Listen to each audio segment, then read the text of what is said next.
Hello, aujourd'hui je vais te parler d'un sujet qui peut bouleverser ta façon de travailler, de créer et de vivre, la gestion du temps. On dit souvent que le temps c'est la seule ressource qu'on ne peut pas multiplier et stocker. Et crois-moi, une heure perdue ne revient jamais. Mais beaucoup d'entre nous n'utilisent pas ce temps avec conscience. Et c'est dommage parce qu'il est précieux. On se laisse englouti par les distractions et on finit la journée avec un sentiment parfois de ne pas avoir fait grand chose. Et je pense que ça te parle aussi parfois, ça m'arrive aussi et ça veut dire dans cette présentation je vais t'exposer les bénéfices d'une gestion importante de tes heures, de ton énergie et les techniques aussi pour optimiser son emploi du temps. Et on va aussi parler de ma technique préférée, c'est la technique c'est la méthode Pomodoro. Et on va voir aussi l'impact que ça peut avoir sur notre productivité, la sérénité, la réussite. Il ne faut pas croire que c'est réservé aux maniaques de l'ordre. Parfois je suis un peu maniaque, mais c'est pas ça. En une certaine rigidité. Je reste tentant, c'est simplement te donner le droit de prioriser, de te concentrer sur l'essentiel. C'est ta vie, sans culpabiliser, ok? Je te propose un voyage dans l'univers de la gestion du temps. On va démystifier ce concept, voir comment planifier sa journée, utiliser des routines qui vont booster notre concentration, éviter la procrastination, j'arrive à dire ce mot un jour correctement, et surtout cultiver une meilleure relation au temps. Et on va voir ensemble qu'on va gagner beaucoup, non seulement en efficacité, c'est clair, personnelle, professionnelle, mais aussi en qualité de vie. C'est ça qu'on a besoin. Plus de temps pour nos projets personnels, nos passions, nos proches. Et alors installe-toi, on va voir comment faire. La première chose, c'est comprendre pourquoi le temps est si important. Ça, c'est la première chose, ça veut dire. C'est une ressource très précieuse. Alors, on peut récupérer l'argent si on a perdu, nouer, par exemple, avoir de nouvelles relations, apprendre de nouvelles compétences, mais on ne peut pas acheter du temps supplémentaire. Et chaque jour, chacun de nous, on dispose de 24 heures. Et ceux qui réussissent ne sont pas forcément... des gens qui réussissent dans la vie ne sont pas forcément plus doués ou intelligents, mais ils savent simplement utiliser leurs heures avec pertinence. Prendre conscience que le temps est la base de toute réussite, de tout accomplissement, il n'y a pas que, mais c'est une grande partie, c'est déjà un grand pas. Ça veut dire, quels sont les bénéfices dans tout ça? Il y a une diminution du stress. Quand on sait exactement quoi faire et quand, on n'est plus en panique permanente, on avance sereinement. Clarté d'esprit. Par exemple, en planifiant, on libère notre mental du besoin de tout retenir et on va clarifier ses priorités. Il y a une certaine cohérence aussi. Ton emploi du temps reflète vraiment ce qui compte pour toi et pas pour ce que les autres t'imposent.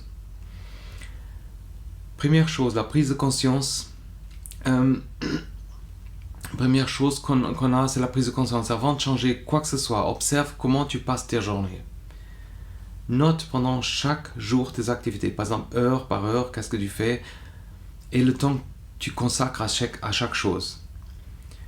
Après, parfois on est vraiment surpris de voir combien d'heures on perd en scrollant les choses, par exemple sur certains réseaux sociaux.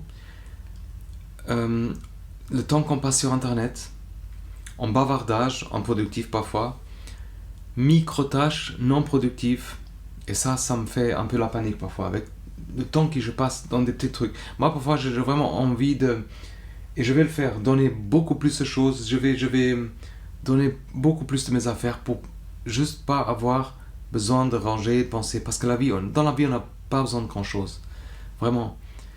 Bon, c'est facile à dire, mais je dis... on se complique les choses parfois. Alors planifier, c'est aussi se libérer dans tout ça. planifier, on peut choisir au lieu de subir quelque chose. Par exemple, gérer son temps, c'est pas remplir l'agenda et d'avoir pas de flexibilité. C'est au contraire décider ce qui est important et réserver des moments pour s'en occuper. Par exemple, plutôt que subir des sollicitations au fil de la journée, on prend le devant, on dit ok, telle demi-journée sera consacrée à tel projet, une autre demi-journée à la gestion administrative et des choses comme ça. Ça veut dire quand on planifie, on valorise les priorités et on n'est plus une marionnette, dirais comme ça, des urgences qui arrivent.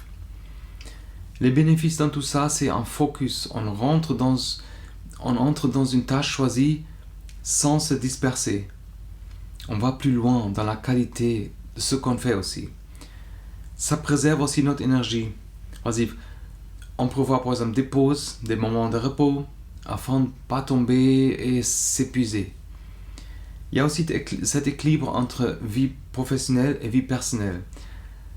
Quand on se fixe ces plages de temps claires pour travailler ou faire un projet, on se permet aussi de déconnecter et d'accorder du temps à la famille, à les loisirs.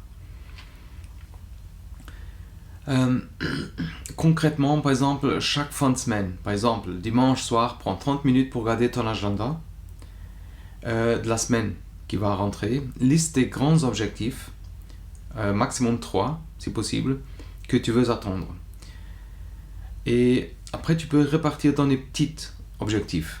Et la règle d'or, c'est si quelque chose n'est pas planifié, il y a vraiment une forte chance que ça ne se fait pas. Ça veut dire, dans tout ça, moi j'ai découvert la méthode Pomodoro. Et le principe de base de cette méthode, c'est une technique ultra simple.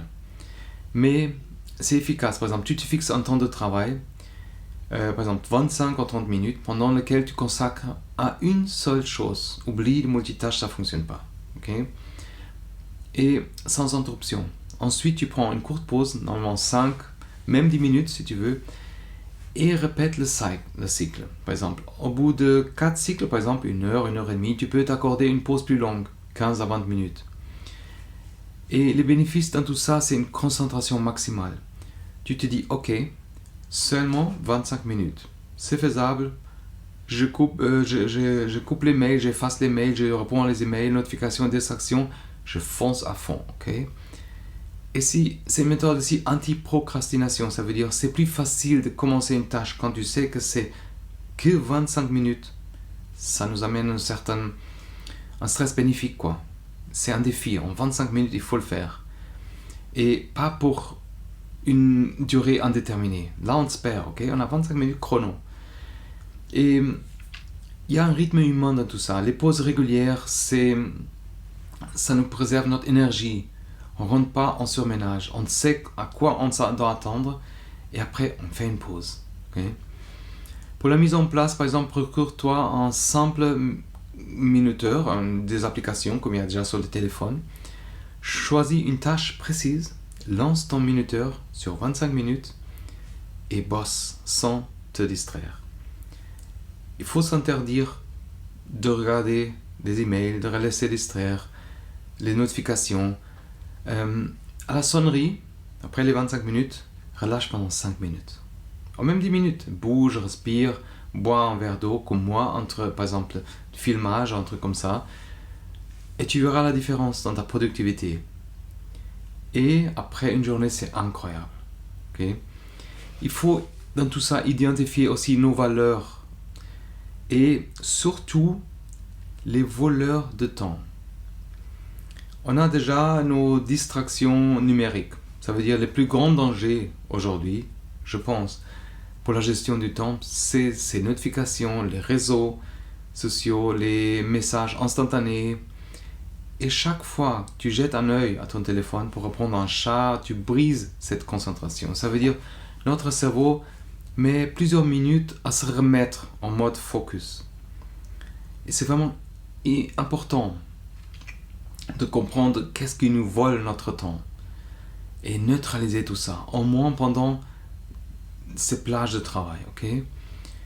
Ça veut dire, avec tout ça, on a un flux de travail continu, sans coupure, on rentre dans une production fluide, on avance beaucoup plus vite et en moins de temps, c'est ça qu'on veut à la fin. Il y a aussi une certaine sérénité, ça veut dire, tu n'as pas la sensation d'être sur cette pression permanente, tu imposes tes règles à la technologie et pas à l'inverse. Comme on voit souvent, c'est la technologie qui nous impose certaines choses. Et on a un meilleur sens aussi de nos priorités. On ne se laisse pas parasiter, on dirait, par des fausses urgences. Tu traites d'abord ce qui compte vraiment. Comment est-ce qu'on peut alors se protéger de tout ça? Comme je disais, désactive les notifications qui ne sont pas essentielles. Range ton téléphone où tu ne le vois pas, mets à l'envers pour pouvoir voir l'écran, les notifications. On met en mode avion. Si tu travailles sur l'ordi, ferme les onglets de messagerie. Par exemple, tu travailles, par exemple, là par exemple j'ai une notification, alors c'est une galère. Ça veut dire prévoir aussi un créneau spécifique pour consulter tes messages. Par exemple, plutôt que de faire en continu. Crois-moi, c'est un changement radical. Tu vois, j'étais distrait, ça me prend un moment à rentrer de nouveau. Ce que tu peux faire aussi, c'est décomposer les tâches compliquées. Comme je disais avant, il y a une manière de segmenter les choses. Si tu as un grand projet, par exemple, on se sent parfois intimidé. On ne sait pas par où commencer. Et ça veut dire qu'on va procrastiner.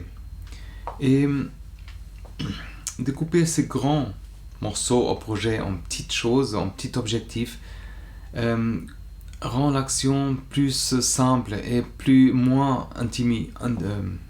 Voilà, c'est un principe essentiel dans la gestion de temps. Ça veut dire qu'on fractionne les choses pour mieux avancer. Les bénéfices, il y a un sens de progression déjà. Chaque petite étape franchie te donne un sentiment d'accomplissement. Tu es motivé par la suite, il y a une certaine clarté. Par exemple, si tu définis ces sous-tâches, tu évites de rester bloqué sur cette taille écrasante du projet. Et il y a aussi une certaine adaptation. Si une sous-tâche se relève plus longue et plus complexe, tu ajustes le planning sans te submerger. Par exemple, imagine tu dois rédiger ou écrire un e-book. Découpe en chapitres. Chapitre 1, par exemple, c'est les bases. Chapitre 2, par exemple, étude de cas. Chapitre 3, c'est la conclusion. Et tu donnes une plage d'horaire pour chaque chapitre. Et après pour chaque section. Et comme ça, tu avances avec une certaine méthode. Et par exemple, une fois le premier chapitre fini, tu sens cette satisfaction d'avoir déjà accompli quelque chose, au lieu de te dire « Oh, il reste tellement à faire ». Et il faut essayer aussi une certaine automatisation et externalisation. Ne pas faire tout soi-même, si possible. Certains entrepreneurs ou passionnés des projets ont un réflexe. Je suis coupable aussi, vouloir tout gérer. Et ça peut vraiment nous amener à un certain épuisement et un sabotage de notre gestion du temps. Il faut se dire, est-ce que certaines tâches répétitives ou même spécialisées, est-ce qu'on peut les automatiser ou même déléguer? Il y a vraiment des outils en ligne, maintenant la ChatGPT et des autres certaines choses qui peuvent nous aider. Et les bénéfices sont alors gain de temps, un temps économisé, on consacre à autre chose, à notre créativité, à l'innovation, et il y a une meilleure qualité aussi. Un spécialiste dans un domaine fera parfois le travail mieux et plus vite que toi-même. Et on peut se focaliser sur notre zone de génie. Alors, tu évites ce qui te tient pas à cœur. et que c'est pas tes compétences. Tu brilles là où c'est vraiment toi. Et ok, comment est-ce qu'on peut faire? Par exemple, fais une liste de tâches qui tu n'aimes pas ou qui te prennent trop d'énergie. Après, explore les solutions, par exemple, un outil de comptabilité en ligne, un freelance, ChatGPT, dans quelque chose, un assistant pour gérer ta boîte mail. Et même si ça implique un petit budget, c'est souvent un investissement ultra rentable, crois-moi. Notre temps est tellement précieux. Il ne faut pas hésiter à libérer tout ce que tu peux pour te concentrer sur ce qui t'apporte plus, ce qui t'épanouit. Moi, par exemple, c'est maintenant, j'ai réussi, même avec un peu de grippe que j'avais, libérer mon temps pour faire cette vidéo, pour aider quelqu'un. On m'a demandé ça. Alors, être flexible aussi dans tout ça, ça veut dire être pas mou. Okay? Ça veut dire prévoir des imprévus. Par exemple, dans la gestion du temps, il y a toujours cette nuance. On planifie, mais on laisse des marges. Et pourquoi? Parce que la vie n'est pas un scénario parfait, comme on le sait. Et il y a une urgence parfois, il y a un bug sur un site, un truc comme ça. Quelqu'un qui t'appelle. Alors, si tu as prévu un planning à 100%, tu n'as pas de marge pour l'imprévu. Ça veut dire parfois on panique, on a un stress, voilà, quelque chose va sauter. Alors, quand tu as cette flexibilité, par exemple, tu as moins de stress, tu sais que si un incident survient, tu as des créneaux tampons pour ajuster. Moi, j'essaie toujours avoir une option. Et si par exemple, il y a quelque chose d'imprévu qui arrive vraiment plus long, tu peux aussi par exemple décaler sur un autre jour certaines choses. Mais il ne faut pas essayer de rattraper parfois. Parce que dans tout ça, il faut avoir un équilibre. Tu évites de mettre tout ton planning en tension maximale, ok? Tu gardes ta respiration. Et ça te donne aussi une réactivité. Quand un événement se produit, tu peux le gérer sans détruire le reste.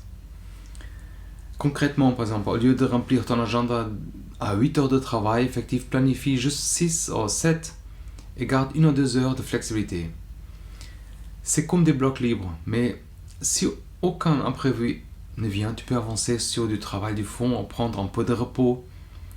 Et si un problème apparaît, tu l'absorbes.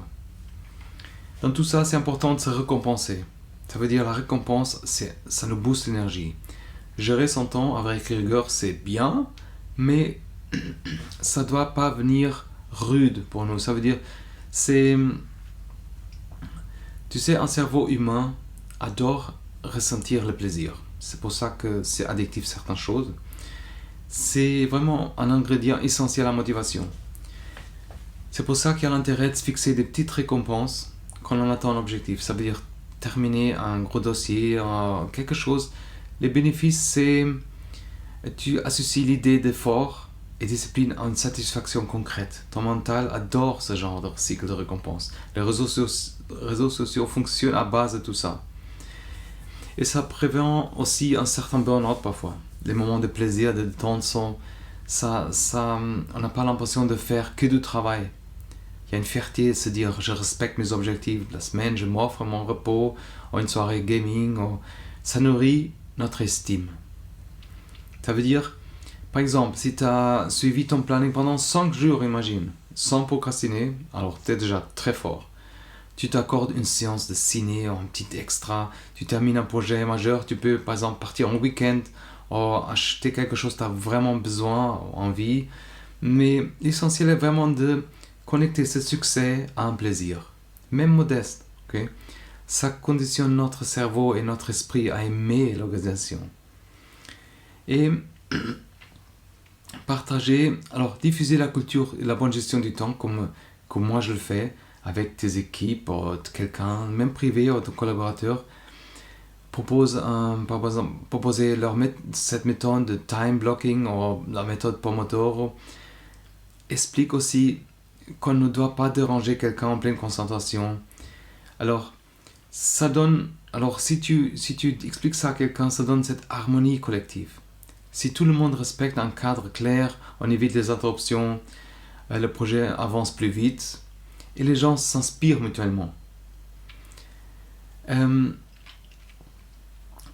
quels sont les conseils aussi pour notre environnement, par exemple? Mets en place un système de communication. Par exemple, un chat, mais pas l'animal, un chat direct, c'est, par exemple, limite le nombre de réunions, on fait plus court.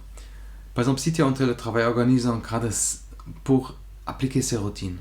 Rien pire de se laisser submerger par des distractions familiales et domestiques. Et dans tout ça, changer ta relation au temps pour changer ta vie. Comment est-ce que tu peux faire? Alors déjà, en fin de compte, apprendre à gérer son temps, c'est se libérer des contraintes. Tout ce qu'on subit et reprendre la main sur notre vie. Ça nous donne une certaine priorité à ce qui nous tient à cœur. C'est s'autoriser à des moments de repos, de ne pas se sentir coupable. C'est stopper ces imprévus parfois. C'est vraiment un outil de maîtrise de soi. Ça veut dire d'avancer vers nos objectifs. Quels sont les bénéfices dans tout ça? On a cette paix intérieure. On ne s'agite pas dans tous les sens. On sait comment y aller. Nos actions et nos valeurs s'alignent mieux. Ça veut dire on cesse de subir et on va construire quelque chose. Et on a aussi cette croissance continue.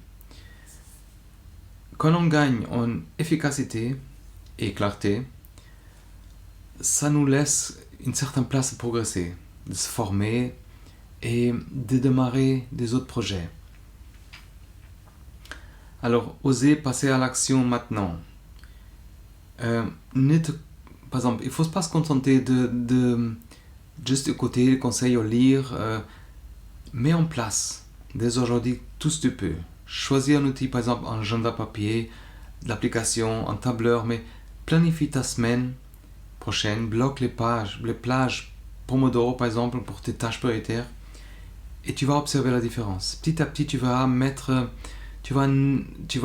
œuvre un système, tu verras naître un nouveau rythme, plus fluide, plus puissant. Tu prendras goût à la discipline que tu t'imposes. Parce que tu vas sentir une certaine liberté à la fin de ça. Alors, comment est-ce qu'on peut résumer tout ça? Déjà, le temps est précieux, il ne faut pas oublier. Okay? On ne peut pas créer plus. Alors, il faut l'utiliser intelligemment. Ça veut dire planifier, c'est se libérer aussi. Organiser ta semaine permet de plus subir les choses, subir les urgences et te concentrer sur l'essentiel. Découvrir cette méthode Pomodoro par exemple, des cycles de travail 25 minutes, entrecoupés avec des petites pauses pour mieux se concentrer. Et surtout, traquer les voleurs de temps, les notifications, les réseaux sociaux, interruptions. Il faut les limiter pour préserver ton focus et ta santé mentale. Dans tout ça, segmenter les tâches compliquées aussi, découpe un gros projet en sous-tâches afin de progresser plus sereinement. On a parlé aussi de l'automatisation, externalisation. Ça veut dire qu'il ne faut pas perdre ton temps sur des missions qui peuvent être confiées à des autres systèmes, à quelqu'un d'autre. Laisser aussi la marge, comme on a dit, pour l'imprévu. Il ne faut pas faire un planning à 100%, figé à 100%. Il faut prévoir ces créneaux, ces tampons, quoi. Et récompenser tes efforts. Ça veut dire accroche-toi à la discipline et offre-toi des pauses ou des plaisirs pour maintenir cette motivation. Et partager cette dynamique, ça veut dire impliquer ton équipe, quelqu'un de tes proches, ou dans cette démarche pour un environnement global plus serein. Et dernier point, c'était se libérer grâce à la gestion du temps dans tout ça. Mieux utiliser tes heures t'offre plus de sérénité, de productivité, des moments libres pour toi.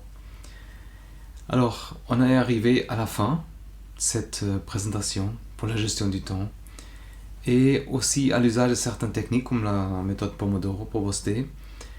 Et j'espère que cela t'a donné une vision plus claire de tout ce que tu peux accomplir si tu prends la main sur ton emploi du temps. Il ne faut pas hésiter à expérimenter des conseils partagés, ok? Adapter les méthodes de personnalisation à ton rythme. Il faut se rappeler le temps, c'est ton allié, c'est notre allié. Et si on choisit de lui imposer des règles au lieu de laisser se dissiper, c'est faire un pas en avant, structurer les journées, par exemple, mettre en place des mini-routines. Et on va découvrir, loin d'être une contrainte, cette gestion du temps, c'est un tremplin qui nous propulse vers une réussite, des projets, un équilibre de vie qui est plus satisfaisant pour tout le monde. Alors si cette vidéo t'a plu et que tu veux aller plus loin dans cette dynamique, abonne-toi à ma chaîne YouTube ou le podcast, clique sur abonner et comme ça tu es alerté quand je poste une nouvelle vidéo, un nouveau contenu. Inscris-toi aussi à mon bulletin hebdomadaire. Chaque semaine, j'envoie des conseils, des astuces, d'inspiration pour t'aider à garder le cap et déployer tes ambitions. Le lien est dans la description. Okay? N'hésite pas aussi à partager tes méthodes personnelles et en commentaire ou à poser tes questions si tu as un souci particulier pour organiser ta journée, à proposer un thème que je pourrais faire. Je serais ravi de lire et t'aider. Okay? Merci d'avoir suivi jusqu'à la fin. Et souviens-toi, c'est jamais trop tard pour oser ton temps, de reprendre en main cette ressource incroyable, précieuse, qui peut faire toute la différence dans ta vie. À très bientôt. Bye bye.